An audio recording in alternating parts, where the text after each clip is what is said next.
네, 안녕하세요. 이번 시간부터는 이제 노사관계 법규를 요약하는 시간을 가져보도록 하겠습니다. 저희가 이제 13개의 법률, 지금 이렇게 나와 있는 13개의 법률을 그동안 이제 살펴봤는데, 이렇게 이제 13개의 법률을 여러분들이 공부하시다 보면 분량도 많고 또 쟁점들도 여러 가지다 보니까, 막상 이제 그 직업상담사 2급의 한 과목이라는 측면에서 보면 굉장히 부담이 있으실 거고요.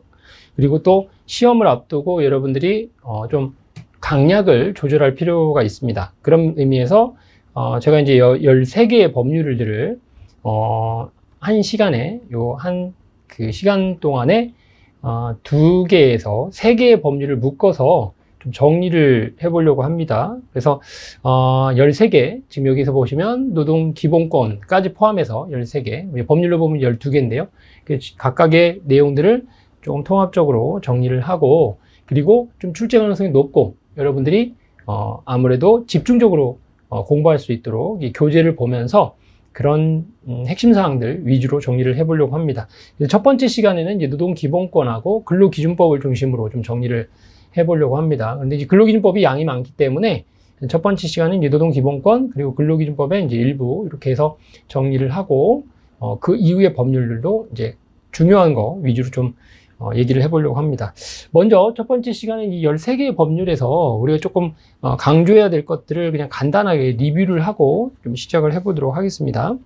먼저 이제 노동기본권 같은 경우에는 우리가 이후에 나오는 여러 가지 법률 중에서 이제 주로 우리가 직업에 대한, 그리고 직업과 관련되는 여러 가지 근로조건들에 대해서 좀 인지를 하고 있어야 되기 때문에 노동법의 원리라던가 노동법의 근거 조항이라던가 그리고 관련되는 핵심적인 이론들, 이런 걸 공부를 해야 됩니다. 그래서 노동법의 개념, 그리고 노동기본권으로서 근로의 권리, 그리고 노동 3권, 헌법 33조 1항의 그 내용들을 좀 보시고, 그리고 노동 3권도 일부분 제한될 수 있고, 이와 관련되는 이제 법률들이 있습니다. 그리고 근로기준법은 주로 이제 근로조건에 관한 부분들이 많죠. 주로 이제 근로계약이 체결돼서 근로계약의 내용들이 변경되고, 그리고 근로관계가 종료되는 이런 일련의 과정, 근로계약 체결부터 종료까지의 일련의 과정이 있는데, 이러한 일련의 과정과 관련되는 원칙적인 내용들, 그래서 그거와 관련돼서 먼저 개념들을 좀 이해를 하시면서 구체적인 근로조건과 각각의 근로조건에 대한 기준들, 이런 부분들을 좀 보실 필요가 있습니다. 특히나 최근에 이제 이 근로기준법에서 새롭게 등장하는 뭐 직장 내 괴롭힘이라던가, 그리고 이 근로기준법뿐만 아니라 뒤에 말씀드릴 남녀고용평등법에서 보통 모성보호 제도들이 많이 바뀌었거든요. 그런 내용들을 여러분들이 잘 보실 필요가 있겠습니다. 그 다음으로 이제 그 남녀고용평등법이 있죠. 남녀고용평등법은 크게 보면 일단 남녀고용평등, 즉 고용평등과 관련되는 어떤 차별에 관해서 제한하는 내용들이 있습니다. 즉 여성이라는 이유로 또는 특정한 성별이라는 이유로 이 고용평등에 관해서 위반되거나 또 준수하지 않았을 때 발생할 수 있는 이 고용평등의 문제, 그리고 직장 내에서의 성희롱이라던가, 그리고 고용관계를 적극적으로 개선하기 위한 적극적 고용개선 조치, 이런 부분들이 중요한 핵심 사항이고, 아울러서 이제 모성보호제도로서 육아휴직이라던가 일가정 양립과 관련되는 다양한 제도들이 등장을 했죠. 이 부분은 뭐 출제 가능성이 높으니까 잘 보실 필요가 있습니다. 그 다음으로 이제 직업안정법이 있습니다. 이 직업안정법 같은 경우에는 소위 이제 직업안정기관과 직업안정 관련된 업무들이 제시가 되죠. 그래서 직업안정기관에서 하는 직업안정 업무, 또 직업안정기관 이외의 기관에서 하는 직업안정 업무들, 뭐 직업소개라던가 여러 가지 직업안정법에서의 제시되는 내용들, 특히 이제 우리가 직업안정법에서는 그 직업안정기관 이외에 여러 기관들이 갖게 되는 요건들, 어떤 사업을 하는 데 있어서 어떤 요건을 갖춰야 되느냐, 뭐 무료직업소개사업, 유료직업소개사업, 직업정보 제공사업, 근로자 모집 및 근로자 공급사업 등에 대해서 어떤 기관이 어떤 절차, 신고냐, 등록이냐, 이런 절차들을 준수해야만 실시 요건을 갖출 수 있죠. 이런 것들을 좀 잘 기억을 해 놓으실 필요가 있어요. 그 다음에 이제 고용정책기본법은 사실은 저희가 이제 근로기준법을 비롯한 이 노동 파트와 노동시장에 관해서 이제 고용정책 전반에 대해서는 이 고용정책기본법을 잘 볼 필요가 있는데, 고용정책을 국가에서 수립하고 이 국가에서 수립한 기본 방침을 어떻게 추진하느냐와 관련되는 내용들을 좀 잘 보실 필요가 있습니다. 그래서 특히 이제 국가가 직업능력 개발을 위해서, 그리고 고용촉진이나 사업주의 인력 확보 지원을 위해서 어떤 사업들이 진행되고 있는지 그 기준들을 잘 보실 필요가 있어요. 그리고 고령자 고용촉진법, 고령자 고용촉진법은 이 고령자의 기준, 고령자, 중고령자, 55세 기준, 5, 60세 정년 기준, 이런 기준부터 고령자에 대한 차별을 제한하는, 우리가 이제 여러 가지 차별을 제한하는, 성별로 제한하기도 하지만 이렇게 연령에 대해서 제한하는 부분들, 그리고 연령차별 금지와 관련되는 내용도 기억을 해야 되지만, 고령자에 대한 취업 지원 내용들이라던가, 또 취업과 관련돼서 의무 고용 비율을 정해놓고 이 의무 고용 비율을 준수하지 못했을 때 고용 부담금을 부과하죠. 그리고 고령자에 대한 정년 기준, 최근에 이제 정년도 연장한다는 논의가 계속 되고 있는데요. 이런 고용 안정 및 고용 촉진과 관련되는 내용들을 잘 보실 필요가 있어요. 그래서 주로 우리가 이제 출제가 많이 되는 파트들이 이제 이런 내용들입니다. 이런 부분에서는 출제가 적어도 2문제, 많으면 3문제, 그리고 1문제 정도까지는 꼭 나오는 내용이고요. 그 다음 넘어가서 이제 국민평생직업능력개발법이 있어요.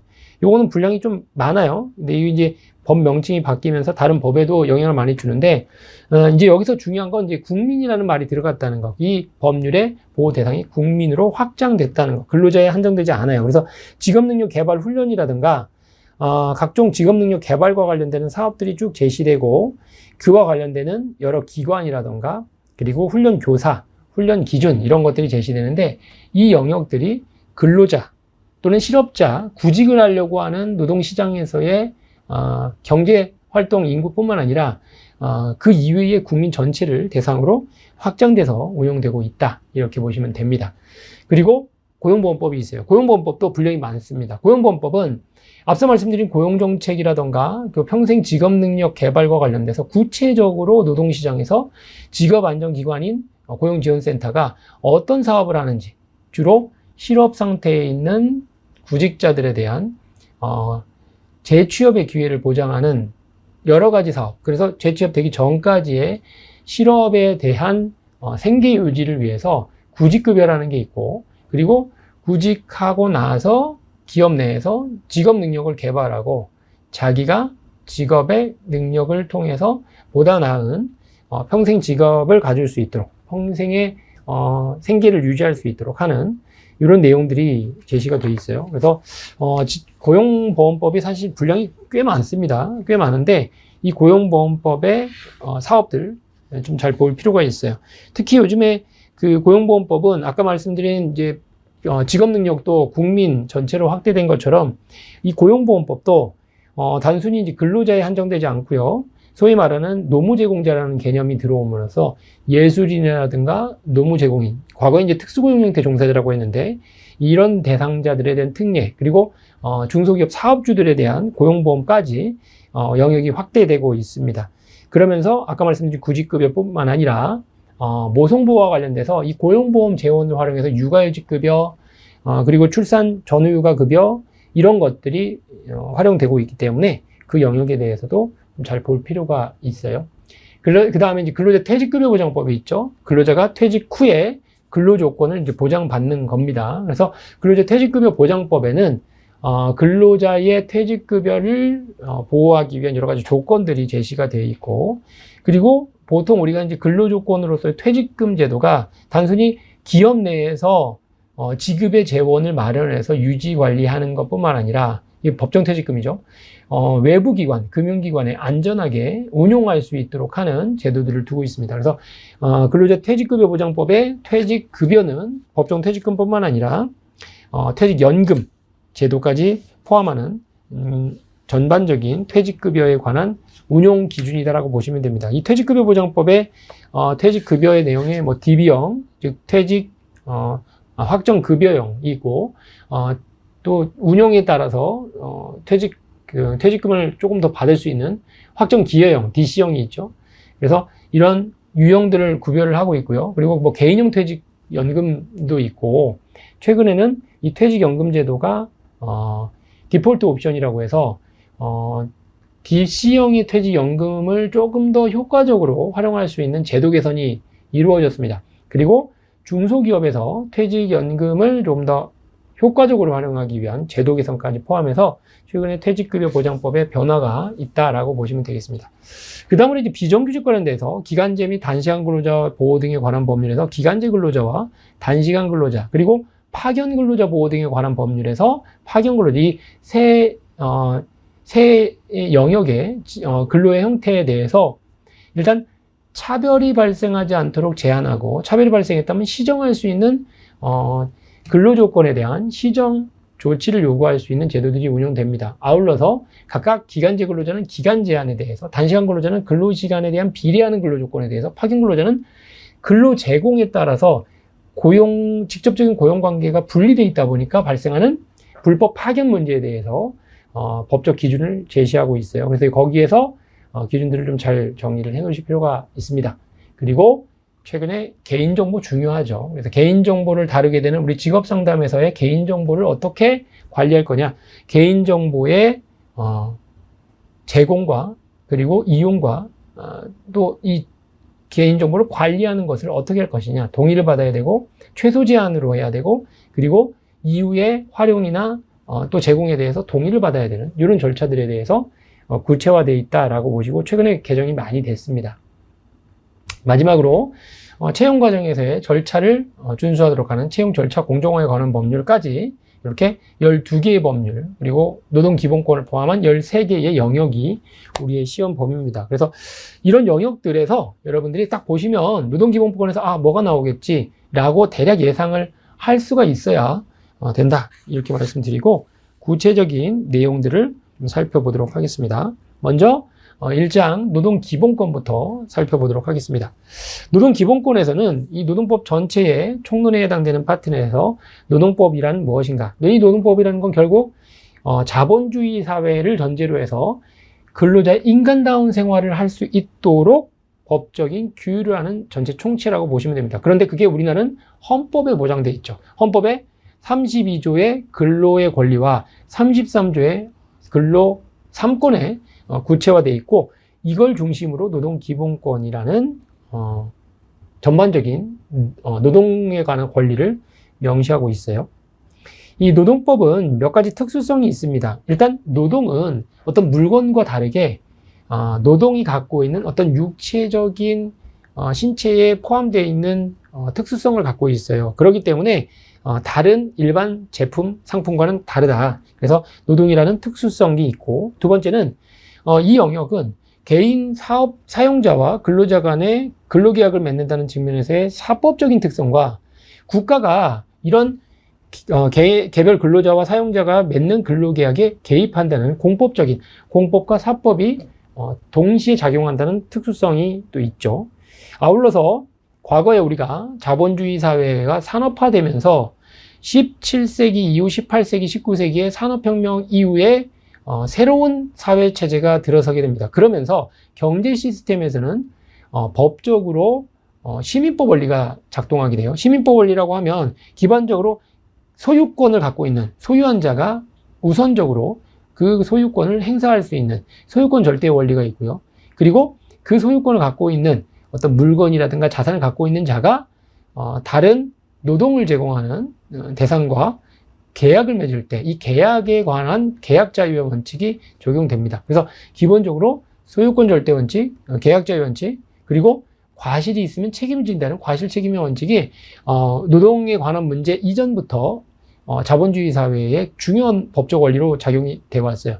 그러나 산업화 이후에 이 노동력이 실제로 투입되면서 사용자와 근로자 간의 관계가 형성될 때 이 시민법의 원리는 상당 부분 수정을 가하게 됩니다. 왜냐하면 노동이라는 어떤 상품은 특수하고 또 인격을 갖고 있기 때문에 소유권을 절대적으로 보장하기보다는 일부 제한을 하고, 그리고 계약 자유의 원칙에서도 예외를 인정하고, 그리고 과실 책임에 대해서 산업재해가 발생했을 때 무과실로 사용자의 책임을 인정하는 이 무과실 책임 원칙까지 시민법 원리가 수정되기도 합니다. 또 하나는 노동조합이라는 단체가 사용자의 소유권을 제한할 수 있고 또 일부 침해할 수 있다는 측면에서 노동조합이라는 단체의 권리를 인정하고 교섭을 인정하는 집단 자치 원리를 동시에 인정을 하게 됩니다. 그래서 이런 부분들을 고려하셔서 여러분들이 노동법의 특수성 기억을 해두시면 되겠고, 지금 말씀드린 특수성 중에 시민법 원리를 수정했다라는 측면에서 좀 기억을 해두시면 좋겠습니다. 이런 노동법은 일정한 규율에 따라서 법 적용이 이루어지게 되죠. 그 규율의 가장 상위에 있는 건 바로 노동기본권, 헌법상의 근로의 권리와 근로 3권이 될 겁니다. 이걸 바탕으로 해서 구체적인 법률들, 우리가 살펴보는 근로기준법부터 남녀고용평등법, 그리고 관련되는 채용 관련되는 법률까지 전반적인 법률들이 규율을 받게 되고, 그리고 사업장의 노사자치규범으로서 노동조합과 사용자가 맺게 되는 단체 협약이 존재하고요. 그리고 사업장에서 사용자가 규율하기 위해서 취업규칙을 정하는데, 이 취업규칙의 각종 근로조건을 정하거나 근무 규율을 반영하게 됩니다. 다만 이걸 변경할 때는 근로자의 동의를 받도록 근로자의 의견 청취를 받도록 하지만 불이익하게 변경되면 동의를 받도록 하죠. 그리고 개별 근로자와 근로계약을 맺습니다. 이런 전반적인 헌법과 법령과 그리고 노사자치규범으로서 단체협약, 취업규칙, 근로계약의 전반적인 노동에 관한 분쟁에 관한 기준을 바로 노동법의 법원이라고 말하는데, 이 법원은 적용 원칙에 있어서 일반적으로 상위법이 우선하고 신법이 우선하고 특별법이 우선한다는 원칙도 적용되지만, 노동법엔 특유하게 유리한 조건이 우선한다는 원칙도 적용된다라고 보시면 되겠습니다. 그래서 이런 부분이 바로 노동법의 총론에서 여러분들이 기억할 사안입니다. 그 다음으로 넘어가 보면 노동기본권에 관한 구체적인 내용이 나와요. 이 노동기본권, 아까 말씀드린 헌법 32조의 근로권과 33조 1항의 헌법상의 근로 3권, 이렇게 보시면 되는데, 보통 이 노동기본권에 대해서는 앞서 말씀드린 대로 여러 가지 수정의 원리들이 적용이 됩니다. 이 수정의 원리를 바탕으로 해서 구체적으로 권리들을 좀 말씀을 드려볼게요. 먼저 근로권입니다. 헌법 32조에 모든 국민은 근로의 권리를 갖는다라고 되어 있어요. 여기서 주체는 국민입니다. 그런데 이 국민의 권리는 법으로 정하도록 하고, 특히 최저임금과 관련해서는 법률로 시행하도록 하고 있어요. 그래서 근로기준법 등 근로조건에 관한 법률들이 제정이 된 거고요. 그리고 근로의 권리를 갖는 만큼 반대로 근로의 의무도 규정하고 있어요. 그런데 그 근로의 의무는 내용과 조건을 민주주의 원칙에 따라서 법률로 정하도록 함으로써 구체적인 권리와 의무를 법률에 근거하도록 하고 있다라고 보시면 되겠습니다. 그리고 구체적으로 특별하게 보호하는 대상들이 있는데, 첫 번째가 여성이고요. 두 번째가 연소자입니다. 그래서 여자의 근로조건은 특별하게 보호를 받는데, 고용, 임금, 근로조건에 있어서 부당한 차별을 받지 않는다. 그래서 구체화된 법률이 남녀고용평등 및 일가정 양립지원에 관한 법률이고요. 그리고 연소자의 근로는 특별히 보호를 받기 때문에 근로기준법에 연소자에 관한 별도의 특별 규정들을 두고 있습니다. 아울러서 국가유공자, 상위군경, 전몰군경의 유가족은 별도 법률이 정하는 바에 따라서 우선적으로 근로의 기회를 보장받도록 하고 있기 때문에, 우리가 32조에 보면 여자, 연소자, 국가유공자, 상위군경, 전몰군경 등의 이 보호 대상, 특별하게 보호되는 대상을 기억을 해 두실 필요가 있습니다. 그 다음으로는 헌법 33조 1항의 노동 3권, 근로 3권을 보시면 되는데, 이 근로 3권은 보통 이제 노동법상의 기본권은 이게 자유권적 성격이냐, 생존권적 성격이냐, 이런 여러 다툼이 있는데, 이 노동 3권은 보통 자유권적 성격과 생존권적 성격이 동시에 있다. 그래서 자유권적 성격을 갖고 있지만 생존권적 성격도 동시에 갖는다라는 헌법재판소의 입장이 제시가 된 바가 있습니다. 그런 부분들 참고를 해 두시면 될 것 같아요. 그래서 헌법재판소는 사회권적 성격을 띤 자유권, 혼합권이다 라고 얘기를 하죠. 여기서 헌법 33조 규정의 주체는, 보호의 대상은 근로자라고 되어 있는데, 실제는 노동조합의 형태로 권리가 실현되고요. 그리고 구체적인 개별 보호 대상은 우리 그 시험 범위에 포함되지 않지만 노동조합 및 노동관계조정법의 근로자라고 보시면 됩니다. 직업의 종류를 불문하고 임금, 급료, 기타 이에 준하는 수입에 의해서 생활하는 자라고 보시면 되겠습니다.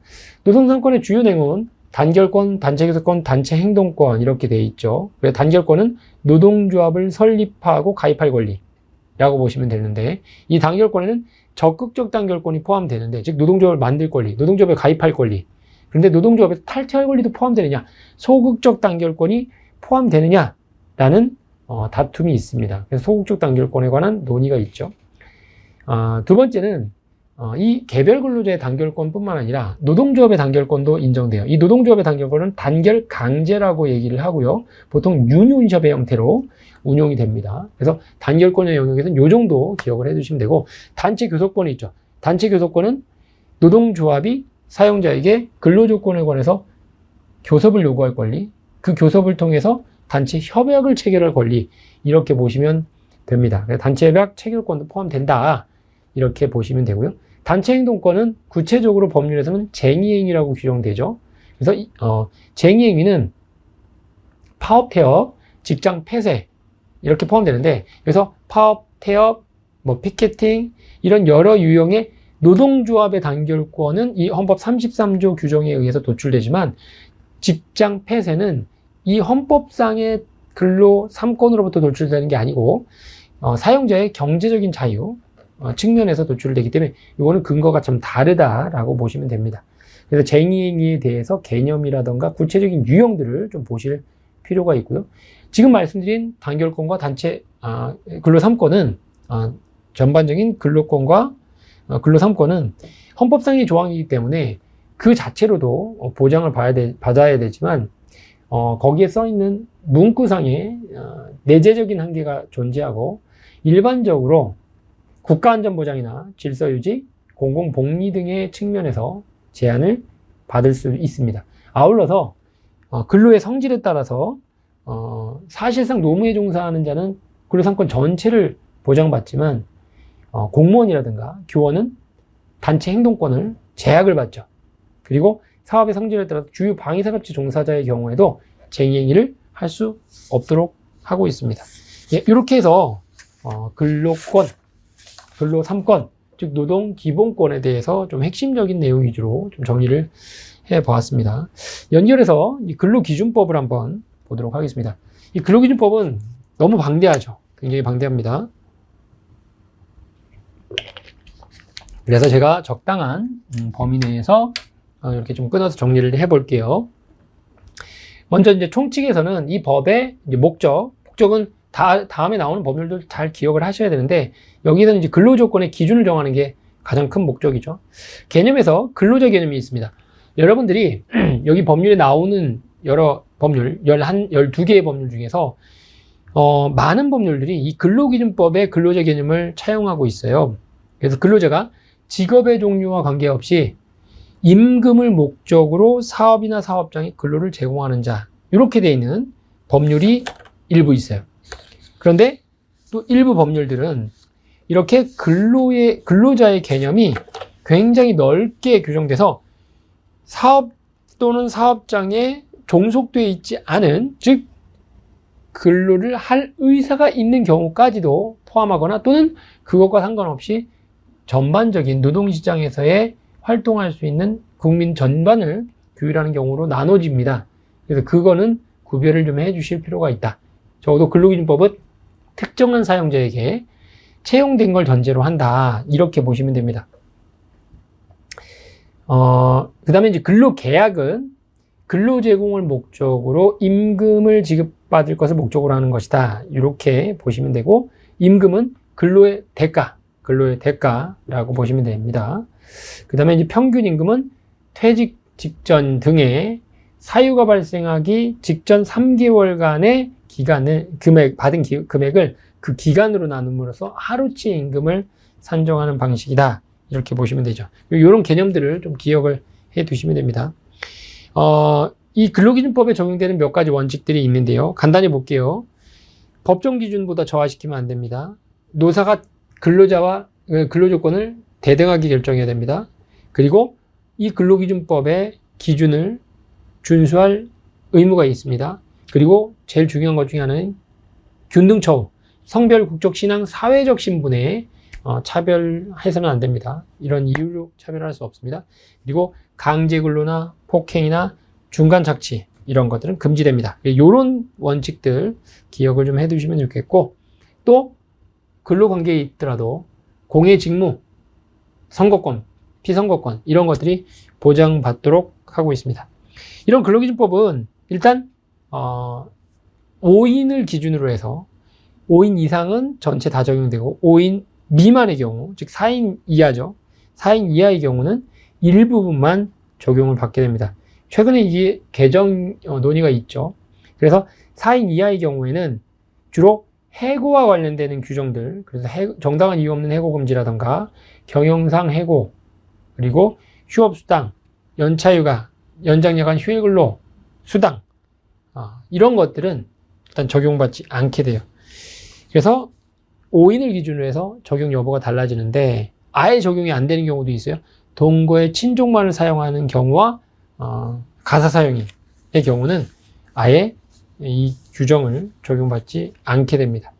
그럼 구체적으로 근로조건에 관한 내용들을 한번 정리해보면, 근로계약이 체결되면 이제 근로조건이 정해지게 되겠죠. 근로계약은 아까 말씀드린 대로 사용자에게 근로자가 근로를 제공하고 근로자는 이에 대한 반대급부로서 임금을 지급하는 계약이다, 이렇게 얘기를 하죠. 그런데 이러한 계약에 대해서 만약에 근로계약이 근로기준법보다 낮은 조건으로 정해놨어요. 그러면 이 낮은 조건으로 정해놓은 이 근로계약의 내용, 그 부분은 무효가 되고, 무효로 된 부분은 법의 내용이 적용된다. 즉 근로기준법에 대한 법 적용의 원칙, 이렇게 보시면 됩니다. 그러면 근로계약 체결할 때 근로계약의 내용에는 어떤 게 들어가야 되냐? 일단 임금, 근로시간, 휴일, 휴가. 임금은 구성 항목, 계산 방법, 지급 방법에 대해서 서면으로 명시를 하도록 하고 있습니다.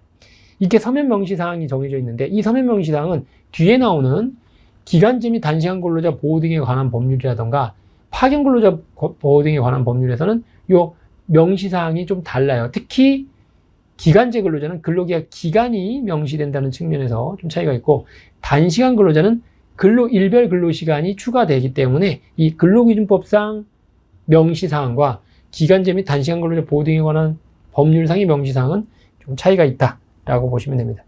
이렇게 이제 그 서면으로 명시하는 사항 이외에 취업의 장소와 종사할 업무, 그리고 취업규칙상 기재사항, 그리고 부속되는 기숙사에 관한 규정은 별도로 명시를 하도록, 즉 서면은 아니더라도 명시를 하도록 하고 있습니다. 이렇게 이제 명시한 근로조건에 대해서는 준수를 해야 되죠. 근데 준수하지 않았어요. 그러면 어떤 문제제기 할 수 있느냐? 뭐 임금을 못 받았으면 임금체불에 대해서 진정이라던가 소송을 제기할 수 있는데, 근로기준법에서는 명시된 근로조건과 사실과 다르다, 그럼 손해배상 청구할 수가 있어요. 그래서 손해배상은 노동위원회에 청구함으로써 별도의 보호를 받을 수 있고, 그리고 이 계약을 해지할 수 있고, 고향으로 돌아가기 위해서 귀향여비를 받을 수 있는 손해귀, 이런 세 가지의 명시된 근로조건 위반에 대해서 보호받을 수 있는 규정이 있다라고 보시면 되겠습니다. 그 다음에 근로계약 체결된 내용에, 근로계약의 내용에 대한 보호 규정이 있어요. 근로할 것을 목적으로 근로할 것을 목적으로 임금을 주는 것에 대해서 일정 정도의 손해배상을 예정하는 계약, 즉 위약 예정 계약 같은 것도 금지가 될 뿐만 아니라 돈을 빌려주고 이를 이유로 강제 근로시키는 전차금 상계, 전대 계약, 그리고 강제조축, 이런 것들 금지가 되죠. 앞서 말씀드린 강제근로 금지의 일환이라고 보시면 되겠습니다. 단시간 근로자에 관해서는 소정근로시간보다, 즉 통상 근로자의 근로시간보다 짧은 근로자, 1시간으로 짧은 근로자를 단시간 근로자라고 하는데, 보통 단시간 근로자의 근로조건은 통상 근로자의 비례해서, 근로시간에 비례해서 근로조건이 정해집니다. 이렇게 해서 근로계약이 체결돼요. 그럼 이 근로계약이 체결될 때 가장 극단적으로 문제가 되는 건 근로계약의 종료죠. 즉 해고가 문제가 됩니다. 해고에 대해서는 법률 근로기준법 23조 1항에 정당한 이유 없이 해고 등을 하지 못한다고 되어 있는데, 이 해고는 사실 유형이 세 가지로 나눠져요. 근로자의 행태상의 사유인 징계해고, 근로자의 일신상의 사유인 통상해고, 그리고 기업의 경영상 사유인 정리해고, 즉 경영상해고, 이렇게 세 가지 유형으로 나누어서 볼 수 있습니다. 그런데 이러한 해고들은 역시 근로자의 생계에 영향을 주기 때문에 정당한 이유가 필요하고요. 이 정당한 이유는 크게 절차적인 측면에서의 정당성, 사유적인 측면, 이게 첫 번째죠. 사유가 정당해야 되죠. 두 번째는 절차, 그리고 그 수준을 보는 형평성 측면의 양정, 이렇게 세 가지 측면을 봅니다. 징계 해고의 경우는 양정을 보죠. 그래서 절차와 관련해서는 시기상 출산 전후휴가, 그리고 그 30일 동안, 그리고 업무상 재해로 휴업한 기간과 그 30일 동안, 그리고 육아휴직 기간은 해고를 못합니다. 이 시기상의 제한이 있고, 또 절차적으로 보면 해고에 대한 서면 통보를 하는데, 이 서면은 전자문서로 가능하도록 개정이 됐죠. 그래서 서면 통지는 해고의 시기와 해고의 사유를 서면으로 기재해서 통보하도록 합니다. 이걸 안 하면 해고로서 정당한 이유가 없는 걸로 봅니다. 또 한편으로는 해고 예고가 있어요. 해고 예고는 사실 해고의 절차하고는 좀 다른 측면입니다.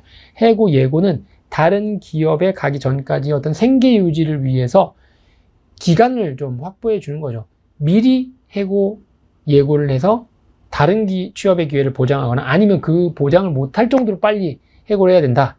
그러면 그 기간에 생계를 유지할 수 있는 해고 예고 수당을 주도록 하는 제도라고 보시면 됩니다. 근데 이 해고 예고에 예외가 있어요. 법률에 보면 뭐가 있냐?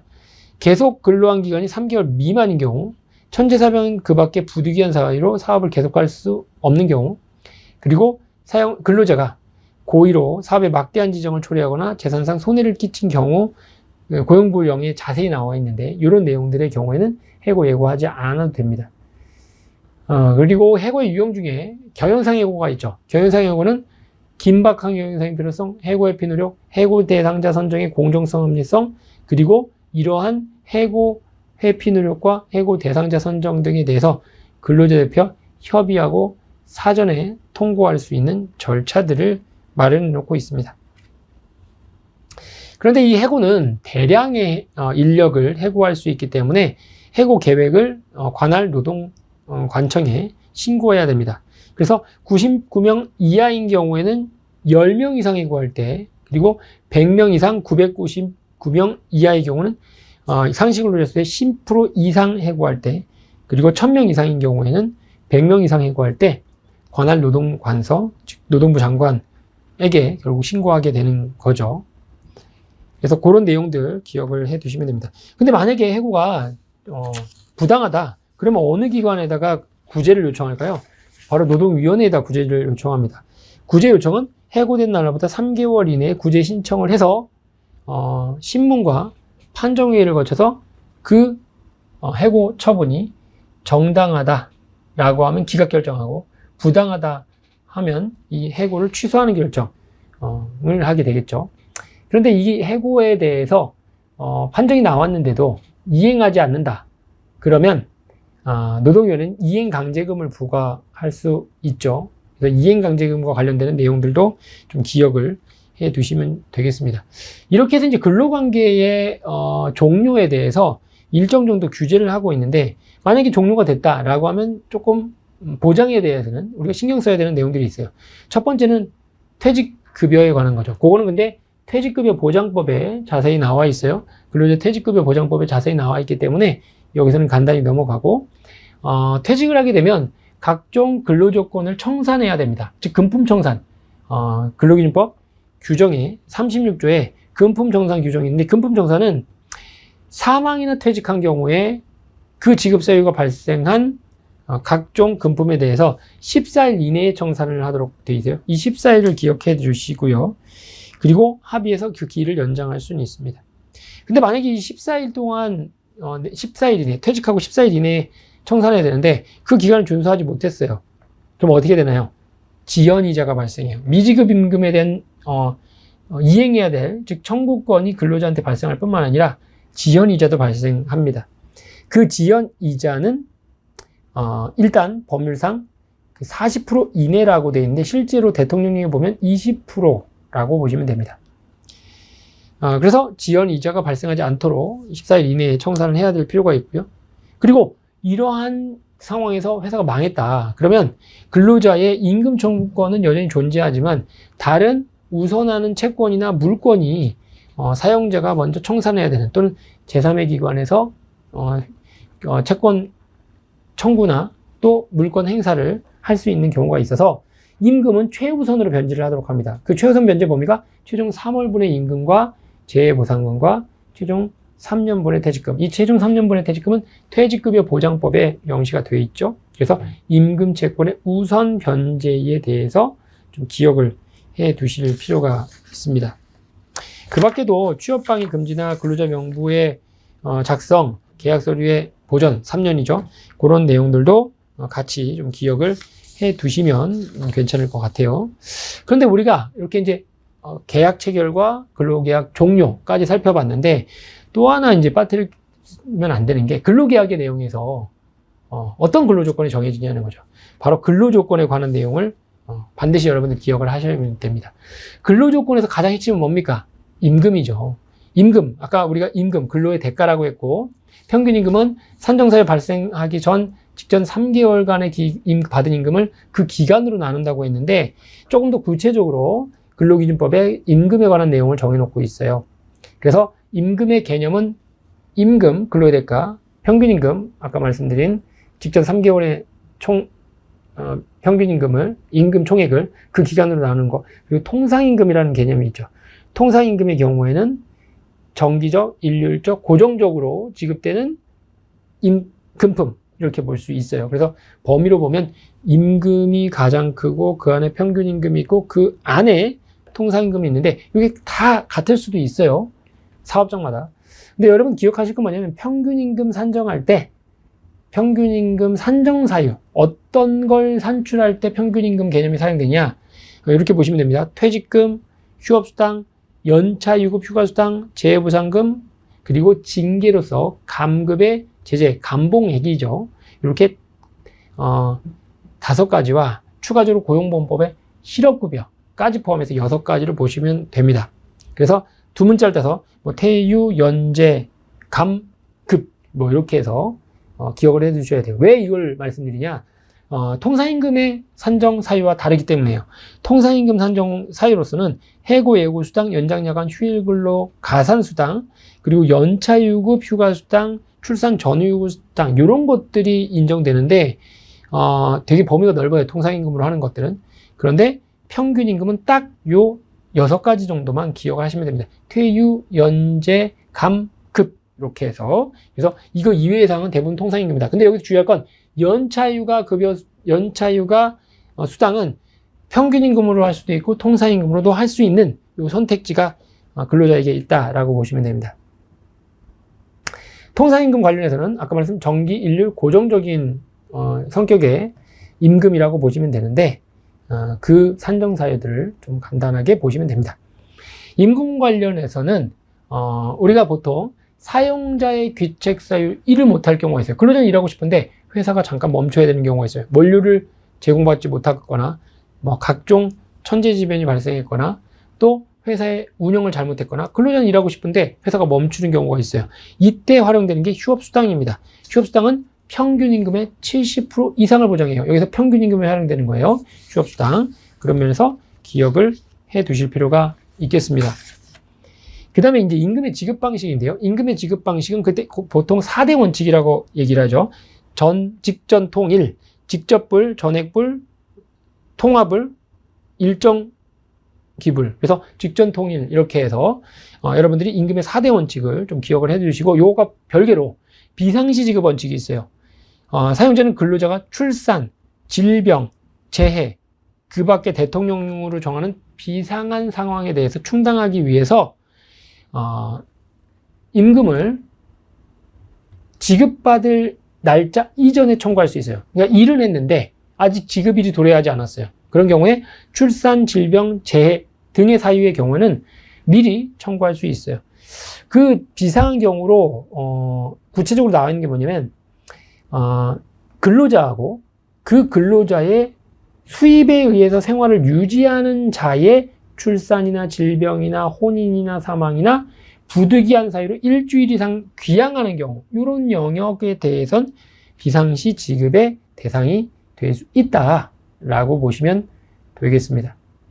임금과 관련해서는 이런 게 이제 핵심적인 건데, 추가적으로 하나 더 기억하시면 도급사업, 이렇게 수차례의 원청과 하청, 재하청을 줌으로써 이 원청에서 비용을 받아서 구성원들에게 임금을 주는 사업에 대해서는 임금을 못 받은 근로자에 대해서 사용자인 재하청이 그 직상수급인의 귀책 사유로 원료를 제공하지 못했을 때 연대에서 책임을 져야 되는 경우가 발생합니다. 그래서 그런 내용까지 기억하시고, 마지막으로 서류보존기간 3년, 임금 채권 시효 3년, 이런 기간에 대한 것도 좀 여러분들이 잘 기억을 해 두실 필요가 있습니다. 그래서 이런 내용까지 여러분들이 근로기준법의 중요한 파트, 요 임금 파트까지 좀 먼저 정리를 하도록 하겠습니다.